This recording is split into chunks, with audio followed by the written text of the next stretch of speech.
আজকে কচু চিংড়ির বড়ার একটা রেসিপি দেব। কারা, কারা পছন্দ করেন কচু চিংড়ির এই বড়া? খেতে কিন্তু অনেক মজা হয়। তবে আমি যেভাবে বানাই সেভাবে বানালে কিন্তু অনেক বেশি মজার হবে। আশা করি আপনাদের ভালো লাগবে। ভালো লাগলে লাইক, কমেন্ট, শেয়ার করে দেবেন। এই যে কচু চিংড়ি, কচু চিংড়ি মানে ছোট্ট, ছোট্ট চিংড়িগুলো আসলে এগুলো হচ্ছে আমি ধুয়ে পরিষ্কার করে নিয়েছি বেছে-টেছে। তারপরে দেখেন এখানে ডাল, পেঁয়াজ, কাঁচামরিচ, রসুন, আদা সবকিছু একসাথে ধুয়ে পরিষ্কার করে কেটে নিয়েছি। এখন এগুলা হচ্ছে এক, এক করে বেটে নেবে আমার হেল্পিং হ্যান্ড। তবে একটা কথা হচ্ছে কচু চিংড়ি, চিংড়ি বলতে মানে মোটামুটি একটু অ্যালার্জির প্রবলেম থাকে অনেকের। আমাদের একটু অ্যালার্জির প্রবলেম, খুব কমই খাওয়া হয়। আ তারপরেও ভাবি যে মাঝেমধ্যে একটু বানিয়ে রাখলে কেউ আসলে হয়তো দিতেও পারি। অনেকেই বেশ পছন্দ করে।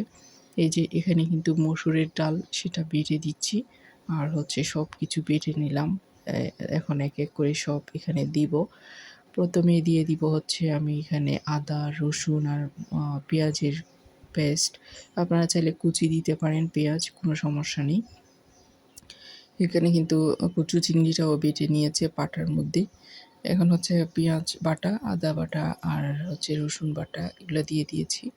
এরপরে হচ্ছে এখানে দিয়ে দিব আমি এই যে ডাল যেটা বেটে রেখেছিলাম সেটা। এটা দেওয়ার কারণে খেতে কিন্তু অনেক বেশি মজার হয়। এরপরে দিয়ে দিব এক, এক করে হচ্ছে আমি এখানে হলুদের গুঁড়া, তারপর হচ্ছে মরিচের গুঁড়া, এরপরে গরম মসলাও দিয়ে দিব। তারপর স্বাদমতো লবণ দিব। আপনারা জিরা গুঁড়াও দিতে পারেন। আমার গরম মসলা মানে সবকিছু মিক্স করা থাকে একসাথে।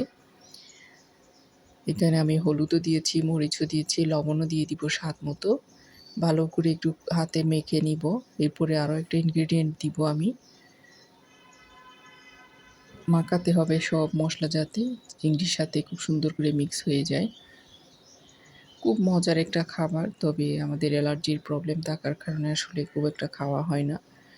এই কচু চিংড়িগুলো অনেকদিন ফ্রিজে পড়েছিল। এখন ভাবলাম বানিয়ে রাখি। কোনো মেহমান আসলে ওদেরকে বানিয়ে দেওয়া যাবে। এই যে এখন দিয়ে দিচ্ছি আমি চালের গুঁড়া। এখানে আপনারা সবকিছু দিয়ে ভালো করে চেক করে দেখবেন সবকিছু ঠিক আছে কিনা। লবণ, মরিচ সবকিছু ঠিকঠাক আছে কিনা পরে দিয়ে একটু চেক করে দেখবেন।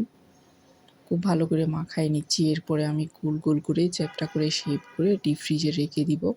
আর যখন প্রয়োজন হয় তখন ভেজে হচ্ছে খাবো কিংবা কেউ আসলে দিব। এভাবে আপনার ডিপ ফ্রিজে রেখে দিতে পারেন। তাহলে কিন্তু যখন ইচ্ছা তখন ভেজে খেতে পারবেন। আজকে বাছলাম না কারণ কেউ খাওয়ার নেই, যার জন্য হচ্ছে আর ভেজে দেখালাম না। কারণ হচ্ছে আমাদের আসলে এগুলা খেলে অনেক বেশি প্রবলেম হয়।